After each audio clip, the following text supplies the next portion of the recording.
নাগরিক পার্টি নামে আত্মপ্রকাশ করতে যাচ্ছে তরুণদের নেতৃত্বাধীন নতুন রাজনৈতিক দল।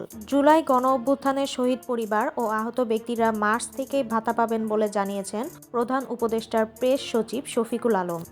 4 দিনের ব্যবধানে দেশের বাজারে স্বর্ণের দাম আরও কমানোর সিদ্ধান্ত নিয়েছে বাংলাদেশ জুয়েলার্স অ্যাসোসিয়েশন।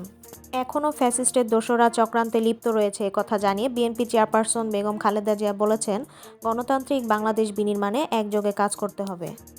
সাতক্ষীরা জেলায় মাই গভ অনলাইন সেবা কার্যক্রমের উদ্বোধন হয়েছে। দেশের সর্বপ্রথম জেলা হিসেবে এটি সাতক্ষীরায় উদ্বোধন করা হলো।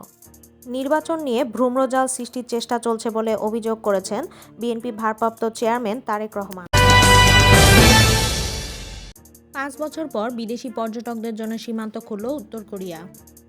লাদাখ সীমান্তে শান্তি রক্ষায় ভারতের সঙ্গে কাজ করছে চীন। কানাডার পশ্চিমাঞ্চলীয় ব্রিটিশ কলম্বিয়া প্রদেশে এখনও নিয়ন্ত্রণে আসেনি দাবানল, পুড়ে ছাই 8,000 হেক্টর বনভূমি।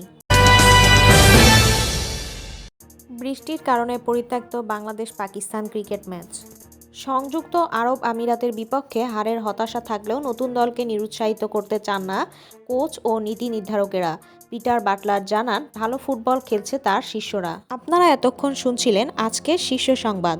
উপস্থাপনায় ছিলাম আমি সুমাইয়া তাসনিম।